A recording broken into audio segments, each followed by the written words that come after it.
A great value smartphone versus an iPhone design knockoff with glyphs benefits. Two fantastic 2023 smartphones in a battle to show you which one has the better camera setup. Let's inspect.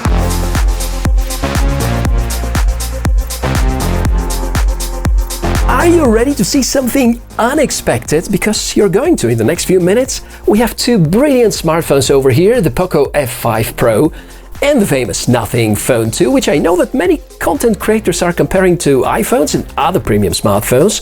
But given the fact that internally, in terms of hardware, those two are almost identical, I was really curious to see how the camera performance of both is ranking. So, quite interesting because the Poco costs almost $200 less than the Nothing Phone, and I expect the Nothing Phone 2 to win in most of the coming rounds. But that's why we're here, in order to make this comparison right. So sit back, relax, watch this video in the highest possible resolution that your device supports, and in case you want to check some of the samples by yourselves, they are linked in the video description area. And now let's move to the first side-by-side comparison. So, we have here a quite different approach towards exposure and dynamic range. At first sight, the Nothing 2 taken image appears a little darker, but I feel that it looks a bit more natural at the same time, and sharper too. A simple zoom in reveals a lot more about how both apps are tuned to process images. The softer approach by Poco is well visible, but take a closer look and notice how many more details are distinguishable: the shapes of the concrete pods, the texture of the trees, even the details of the sign mounts. Combined with the obviously better dynamic range, this is a bit of a surprise, because in theory, Nothing 2 should perform better. It comes with a newer and larger image sensor, two extremely important factors about good photos. Sure, the slightly wider aperture could contribute to the good performance on the Poco side, but still, theoretically, Nothing 2 has to be better. So let's try with another example. Kind of a similar appearance again. This time, looking at both, the Poco taken photograph even looks HDR-like, an approach which works quite well with Google Pixel phones and looks like many people like picture tuning that way. But once again, Nothing Phone 2 is unable to match the amount of details and appears with too high contrast. And although here Poco shows the first signs of notable noise, I feel that it deserves the win concerning daytime photo quality. If we switch to video mode, regardless 60 or 30 frames per second, everything finally starts to feel as expected. Stabilization on the left is clearly better, details are more, dynamic range is so much better. This is exactly how Nothing Phone 2 was supposed to perform up until now. But here we go, looks like it's on track with the superior video performance. At night, however, well, at the start I thought I'm doing something wrong, but once you notice how much Nothing Phone 2 struggles with particularly bright areas, you cannot unsee it. Could be that the MIUI camera app delivers better results thanks to a long-year experience with photo processing, but honestly, it's a shame that Nothing are still unable to make their night mode right. Or maybe the development team staying behind Poco F5 Pro optimizations is far ahead in terms of know-how. Of course, I've taken a lot more pictures and samples at dark, and regardless the default mode or the double zoom feature, the Poco device is winning each and every time, at least with the current software versions in the summer of 2023. You notice that when it comes to video, where software processing doesn't play such a significant role, Phone 2 is the clear winner. Please remember two things: I was using the stock camera apps with both phones up until now, and Nothing Phone 2 may produce better results with the Google Camera App port, so I guess Nothing's camera department team should wake up and work on improving the performance. The ultra-wide cameras are next. Feels like we have a pattern over here. Again, there's more contrast on the left, but this time looks like Nothing Phone 2 has everything right. More texture, more details, nicer colors, and hey, Poco F5 Pro produces noise in the sky even in daytime. Didn't see this coming, or maybe I did, given the hardware specifications, because even though both image sensors are small and not that capable, the one inside Nothing 2 is a lot bigger and apparently a lot more capable, because when it comes to video, we confirm once again its supremacy. Not only you see more details, check the tiles for a reference, but we also notice better image stabilization. There's no optical image stabilization with either of these phones, so it's all a gyro-based EIS. Nighttime taken photos with the ultra-wide cameras are almost on par.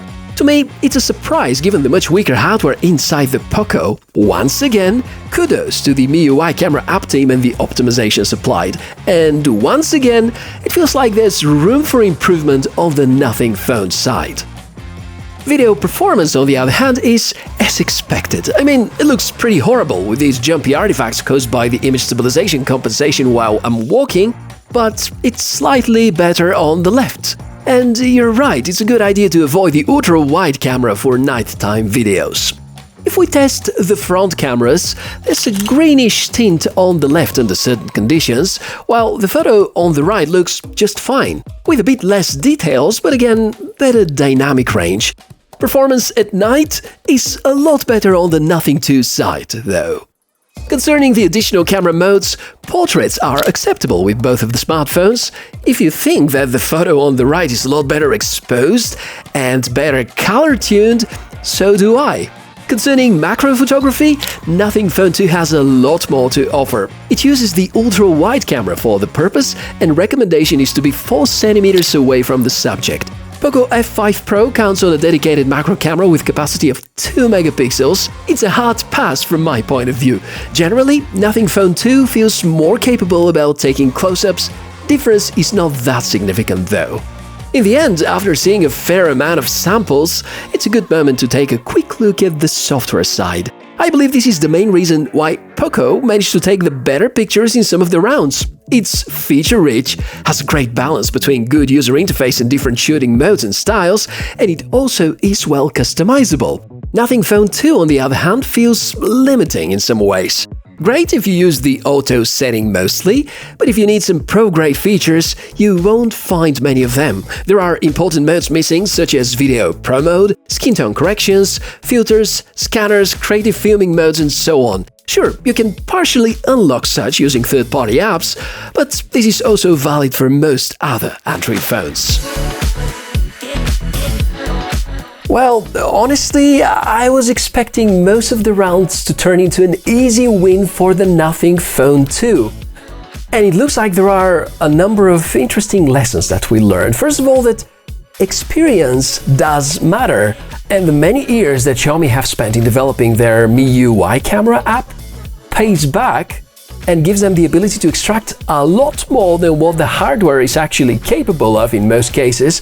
Therefore, I really expect Nothing to step up their game in terms of software, because right now not only their smartphone app is not as capable as the MIUI camera app, but also I think we can all agree that the side-by-side examples of the main camera usually looked better on the Poco device regardless of the lighting conditions. Secondly, it looks like that many people are criticizing the ultra-wide camera on the Nothing Phone 2, but despite the fact it's kind of a mid-ranger, not that capable, there are other companies which are ready to go for something even cheaper in favor of saving you some extra bucks. I'm trying to say that the ultra-wide shooter on the Poco F5 Pro is almost unreliable unless we talk about a very bright day outdoors, and then probably the results are going to be satisfactory.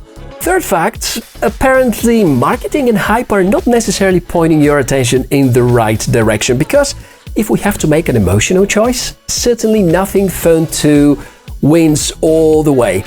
But at the same time, this device, which costs $200 less, is in my opinion the better value option. But I want to be very clear that no matter what we say, the camera setup of Nothing Phone 2 is of course superior. Just now the question remains, is it really worth $200 more than the Poco F5 Pro? So that's my take on these two smartphones and their camera performance, and now I'm eagerly waiting to see your comments in the section below the video.